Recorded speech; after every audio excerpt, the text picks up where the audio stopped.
नमस्कार, speed of imbibe YouTube channel में आप सभी का बहुत बहुत स्वागत है।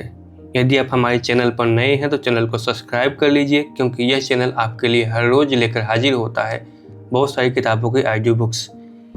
हरिशंकर परसाई के व्यंग निठल्ले की डायरी का अगला शीर्षक है विज्ञापन में बिकती नारी। अखबार में भविष्य फल और विज्ञापन जरूर पढ़ता हूँ। जिनका कोई भविष्य नहीं है उन्हें भी भविष्य फल पढ़ना चाहिए। कभी कभी फल में से भविष्य निकल पड़ता है, जैसे अकाल में से राहतकार अधिकारियों के बगले। मेरी राशि के सामने लिखा रहता है इस सप्ताह आर्थिक तंगी रहेगी, पर पैसे का प्रबंध हो जाएगा। मेरे और भारत सरकार के ग्रह एक से पड़े हैं, उनका भी यही स्थायी भविष्य फल है। आर्थिक तंगी रहेगी पर पैसे का इंतजाम हो जाएगा। मैं पास का पैसा खर्च करने निकल पड़ता हूँ। तंगी होगी तब पैसे का इंतजाम होगा, ऐसा ज्योतिषियों ने कहा है। तंगी ही ना होगी तो ग्रह क्यों इंतजाम करेंगे। भारत सरकार तंगी पैदा करती है तो ग्रह कहीं अमेरिका के, कहीं रूस के, कहीं विश्व बैंक के पीछे पड़कर पैसे का इंतजाम करवा देते हैं। उस दिन भविष्य फल पढ़ते ही मैं तंगी पैदा करने निकल पड़ता हूँ। पास में कुछ रुपए थे, ये अगर बने रहें तो ग्रह कहीं से पैसा नहीं दिलवाएंगे। मैंने तय किया एक पंखा खरीद कर तंगी पैदा कर ली जाए।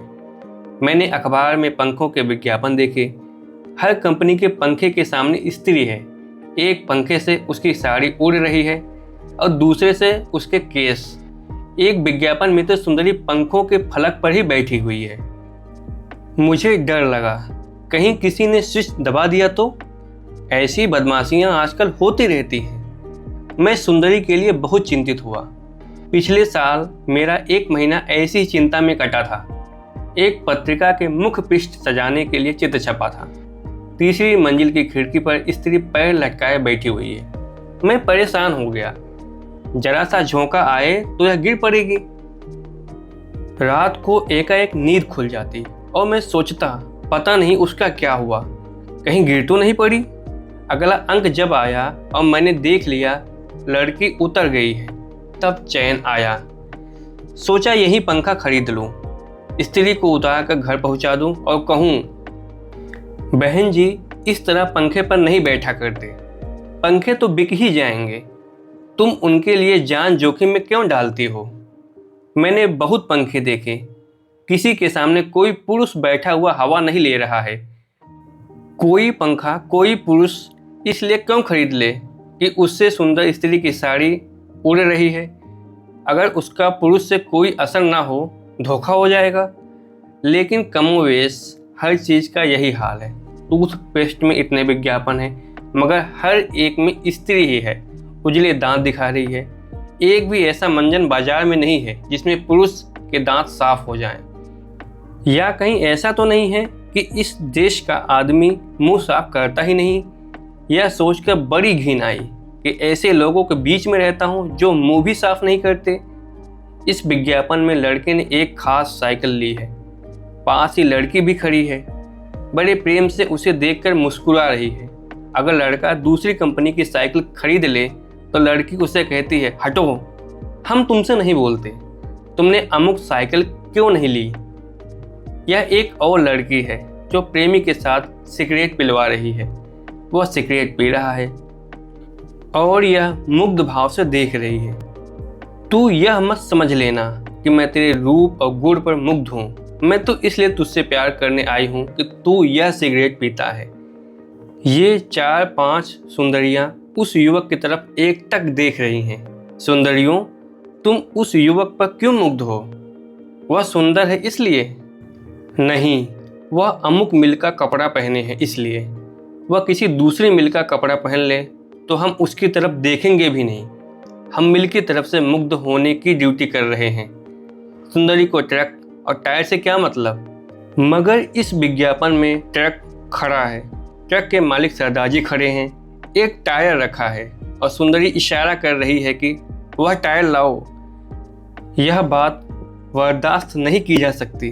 पेस्ट, कपड़ा, सिगरेट में दखलंदाजी चल सकती है, मगर ट्रक का मामला खतरनाक है। गाड़ी को अमृतसर से बंबई गेहूं भरकर ले जाना है।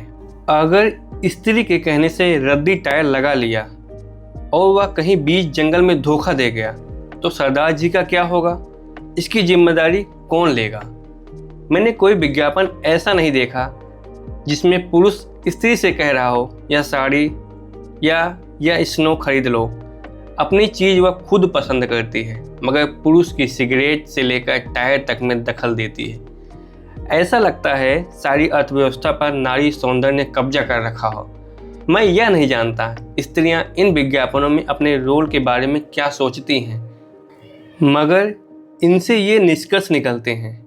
पहला, इस देश की सारी सुंदर स्त्रियां कंपनियों की नौकरानियां हैं। उनका काम कंपनियों की तरफ से पुरुष को फुसलाना है। दूसरा, सुंदर स्त्री के जीवन का महान उद्देश्य है किसी कारखाने का माल बिकवाना। तीसरा, सौंदर्य की परिभाषा, सौंदर्य स्त्री की वह मोहिनी शक्ति है जिसके वशीभूत होकर पुरुष रद्दी सामान खरीद लेता है। चौथा, इस देश का पुरुष बौरम है, उसे किसी चीज़ की परख नहीं है, उसमें सुरुचि का भी अभाव है। पांचवा, स्त्री सिगरेट और टायर के मामले में भी विशेषज्ञ होती है। अगला, इस देश का पुरुष स्त्री का गुलाम है, वह जो चीज़ बता देती है उसी को खरीद लेता है। अगला, स्त्री अपने उपयोग के किसी सामान में पुरुष को दखल नहीं देने देती। वह साड़ी अपनी इच्छा से लेगी मगर पुरुष को टायर अपनी इच्छा से नहीं लेने देगी। अगला, कोई सुंदर स्त्री किसी पुरुष से सच्चा प्रेम नहीं करती, वह उसी पुरुष से प्रेम करने लगती है जो उसकी बताई कंपनी का माल खरीद कर पहनता है। अगला, सच्चा प्रेम सिर्फ कुरूप स्त्रियां करती हैं क्योंकि वे किसी कंपनी का माल नहीं बिकवाती। हरिशंकर परसाई जो आखिरी बिंदु बताते हैं, अब सिर्फ कुरूप स्त्री भरोसे के लायक रह गई है। सुंदरी का कोई भरोसा नहीं। कोई सुंदरी अगर मेरी तरफ मुग्ध होकर देखती है तो मैं समझ जाता हूँ मैं उस कंपनी के जूते पहने हूँ जिसकी तरफ से वह मुग्ध होकर अपनी ड्यूटी दे रही है। अगर कोई स्त्री पुरुष से लिपट जाए तो यह सोचना भ्रम है कि वह तुमसे लिपट रही है, वह शायद राम प्रसाद मिल्स के सूट के कपड़े से लिपट रही हो। अगर कोई स्त्री तुम्हारे पाँव की तरफ देख रही है तो यह सतयुगी समर्पिता नारी नहीं है जिसके लिए कहा गया है कि एक ही धर्म एक व्रत नेमा, काय वचन मन पति पद प्रेमा। वह तुम्हारे पाँव पर पड़े धर्मशाल के शू कंपनी के जूते पर मुग्ध है। सुंदरी आंखों में देखे तो जरूरी नहीं कि वह आंख मिला रही हो, वह शायद नेशनल ऑप्टिशियंस के चश्मे से आंख मिला रही। प्रेम और सौंदर्य का सारा स्टॉक कंपनियों ने खरीद लिया है, अब ये उसी के मार्फत मिल सकते हैं। यह निबंध यहीं समाप्त होता है। आप हमें कमेंट बॉक्स में अपने विचार जरूर साझा करें।